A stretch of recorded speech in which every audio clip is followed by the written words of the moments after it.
In this video, we will be solving this question which says find all the local extreme points and or all saddle points for the following function, where you have a function as x cube plus 3y cube minus 1 by 2x square minus 2x minus 9y. So let's first see how will you calculate the saddle point or the local extreme point. You have a first order condition. Your theorem is second derivative test for the function, that is, let fxy be a function with a continuous partial derivatives of the first order and second order in the domain S, and let x0 y0 be an interior point of S, that is the stationary point for f. So write A as f double prime xx at evaluated at x0 y0, B as f double prime xy evaluated at x0 y0, and C as f double prime yy evaluated at x0 and y0. Now if your A is negative and AC minus B square is positive, then your x0 y0 is a local maximum. If your A is positive and AC minus B square is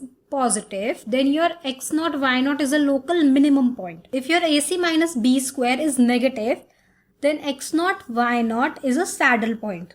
And if AC minus B square is equal to 0, then x0 y0 could be local maximum, a local minimum, or a saddle point. Also note that in this definition we are saying that x0 y0 be an interior point of S, that is a stationary point for f. So how do you calculate the x0 y0?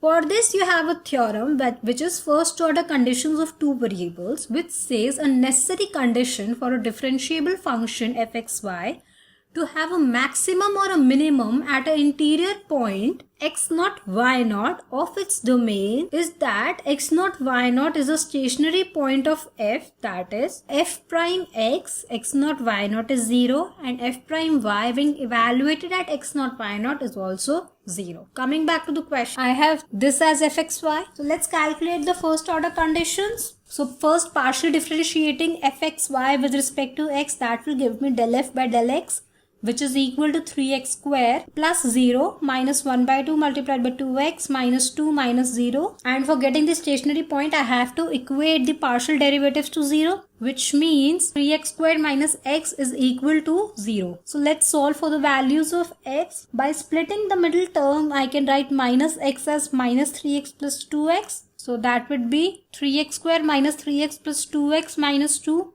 Now from here I can take 3 common and from here I can take 2 common. So that will give me 3x multiplied by x minus 1 plus 2 multiplied by x minus 1. So grouping the terms, I will get that 3x plus 2 multiplied by x minus 1 is equal to 0. Now for this equation to be true, either this should be 0 or this should be 0. So when this is 0, I will get the value of x as minus 2 divided by 3. And when this is 0, I will get the value of x as 1. So when this is equal to 0, I have two scenarios where x is equal to minus 2 by 3 or x is equal to 1. So now let's differentiate function with respect to y. That would be 0 plus 3 multiplied by 3y square plus 0 minus 9, which will give me 9y square minus 9. Again, for stationary points, I have to equate the partial derivative to 0, which will give me the equation 9y square minus 9 is equal to 0. Or 9y square minus 1 is equal to 0, or 9y minus 1 y plus 1 is equal to 0. Now for this equation to be true, either this has to be 0 or this has to be 0. If this is 0, it will give me the value of y as 1. And if this is 0, it will give me the value of y as minus 1. So after equating this with 0, I get the values of y as 1, or y can take a value of minus 1. Thus, we get the critical points as minus 2 divided by 3 comma 1, minus 2 divided by 3 comma minus 1, 1 comma 1 and 1 comma minus 1. Now let's quickly compute these three values. As by the theorem, this is my A, this is my C and this is my B. Your second order partial derivative with respect to x is 6x minus 1. Your second order partial derivative of f with respect to y is 18y. And this is equal to 0. Now let's evaluate them at all these points. Now let's evaluate them at point minus 2 by 3 comma 1. So here this or your A is equal to minus 5. Your C is equal to 18 or positive, and we already know that B or this value is equal to 0. Now note that here your A is negative. So this point could be either a local maximum or a saddle point. Let's calculate the value of AC minus B square, or the product of these two minus this. So this will be square.